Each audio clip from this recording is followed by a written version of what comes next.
सोने चांदी का जादुई स्कूल। पूनम और रिंकी दोनों अपनी माँ गोमती के साथ एक छोटे से गांव में रहती थी।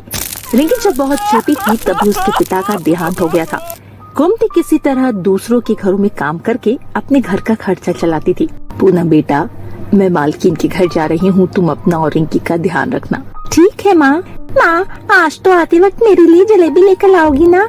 कितने दिनों से कह रही हूँ लेकिन आप हो कि लाती ही नहीं हो। अच्छा ठीक है, ले आऊंगी, अब मैं चलती हूँ।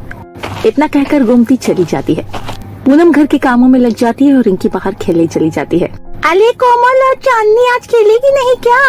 नहीं रिंकी, अब से हम तेरे साथ नहीं खेलेंगे क्योंकि अब से हम स्कूल पढ़ने जाएंगे और स्कूल जाने वाले बच्चे तुम जैसे गरीब ना पढ़ने वाले बच्चे के साथ नहीं खेलते हैं। हाँ रिंकी, इसलिए आज से तेरी हम लोगों के साथ कोई दोस्ती नहीं, आज से तेरी हम सबसे कट्टी। क्या स्कूल? वो क्या होता है? अरे पागल, स्कूल में हम जैसे अमीर लोग शिक्षा प्राप्त करने जाते हैं। वहाँ जाने से बड़े होने के बाद हम बड़े बड़े अफसर, डॉक्टर, पुलिस, इंजीनियर सब बन जाते हैं। अगर ऐसी बात है तो अब से मैं भी तुम लोगों के साथ जाऊंगी। ये सुनकर चांदनी और कोमल जोर जोर से हंसने लगती है। अरे पगली हो गई है क्या? अरे तेरे को एक टाइम भरपेट खाना मिल जाए वही बहुत है। आई बड़ी स्कूल जाने वाली। तुम्हें पता है उस स्कूल की कितनी फीस है? कितनी? जितनी तेरी माँ पूरे साल भी जमींदार के घर बर्तन मांज कर नहीं कमा पाएगी। अब चल निकल यहाँ से, और अब से तुम्हारी हमसे कोई दोस्ती नहीं। तुम लोग देखना, मैं भी स्कूल जाऊंगी और तुम लोगों से बड़े स्कूल में जाऊंगी और बड़े होकर बड़ा इंसान बनूंगी, देख लेना।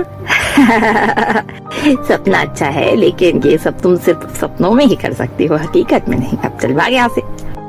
रिंकी रोते रोते घर आ जाती है। अरे रिंकी, क्या हुआ? आज तो बड़ी जल्दी खेल कर आ गई। रिंकी बिना कोई जवाब दिए अंदर जाकर चुपचाप बैठ जाती है।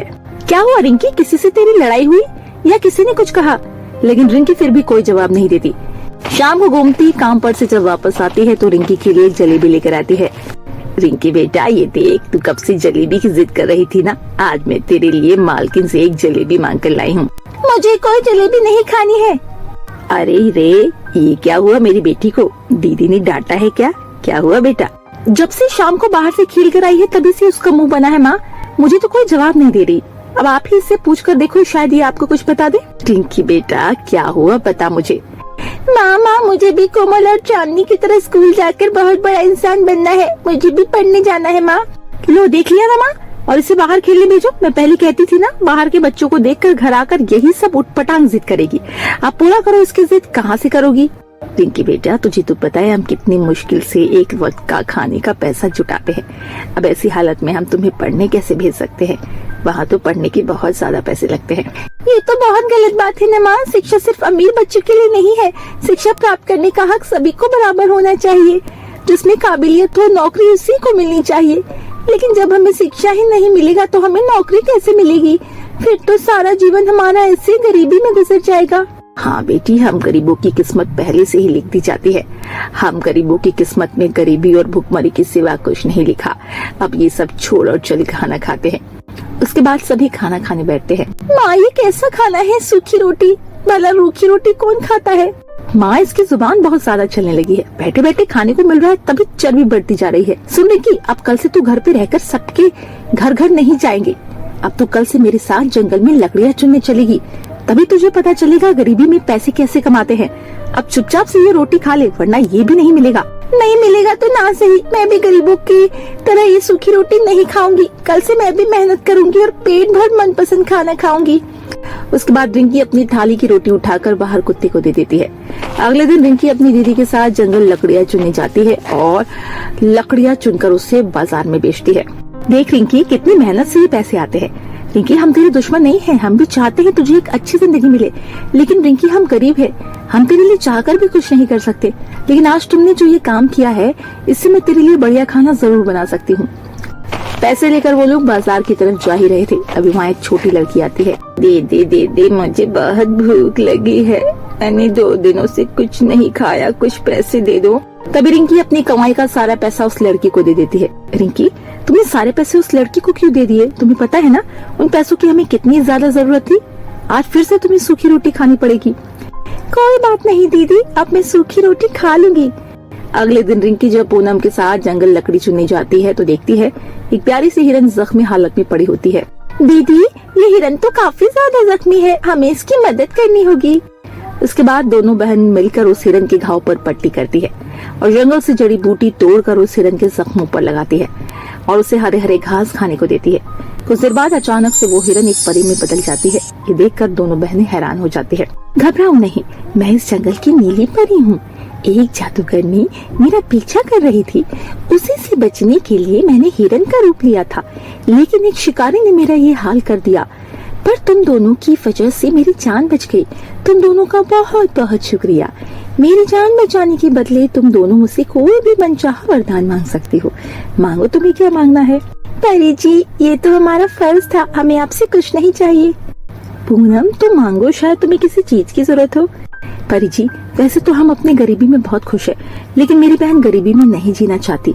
वो पढ़ना चाहती है और पढ़ लिख कर बहुत बड़ा आदमी बनना चाहती है, लेकिन हमारे गांव के स्कूल में सिर्फ और सिर्फ अमीरों के ही बच्चे पढ़ते हैं। गरीबों के बच्चों को पढ़ाने का कोई अधिकार नहीं है।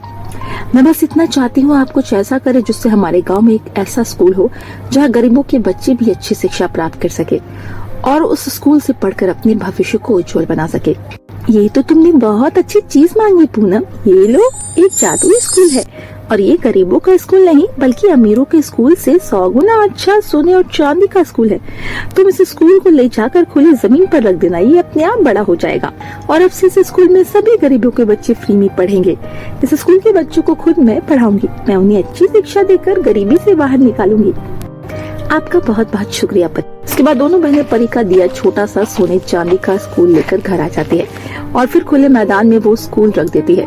देखते ही देखते वो स्कूल काफी ज्यादा बड़ा हो जाता है और फिर गांव के सभी गरीब बच्चे उस स्कूल में पढ़ने लगते हैं। इतना ही नहीं, नीली परी भी पढ़ने के साथ साथ गरीब बच्चों की आर्थिक मदद करती थी। ये लो रोशनी, ये सोने के सिक्के तुम्हारी माँ के लिए है, ये उनके इलाज के लिए। आपका बहुत बहुत शुक्रिया परी मैम। इस तरह से नीली परी पढ़ने के साथ साथ हर किसी की मदद करती। जब ये बात चांदनी और कोमल को पता चलती है तो दोनों भी परी के सोने चांदी के स्कूल में आती है। अरे चांदनी, ये स्कूल तो बहुत ज्यादा सुंदर है और यहाँ देखो हर जगह सोना ही सोना है। हाँ यार, अगर ये इतना सारा सोना हमारे पास आ जाए फिर तो हम गाँव के सबसे अमीर इंसान बन जाएंगे। तभी नीली परी वहाँ जाती है। क्या बात है बच्चों, तुम दोनों यहाँ क्या कर रही हो? क्या बताओ परी जी, हम बहुत गरीब लोग हैं, हमारे इस दुनिया में कोई नहीं है।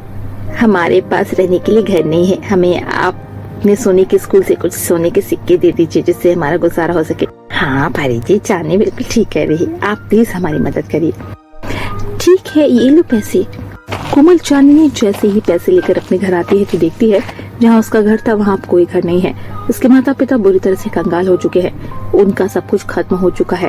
ये देखकर दोनों को अपनी गलती का एहसास होता है और फिर दोनों जल्दी से परी नीली परी मैडम के पास जाती है। हमें माफ कर दीजिए परी मैडम, हम लालच में अंधे हो चुके थे। हमने आपसे झूठ कहा था, लेकिन अब हमें गलती का एहसास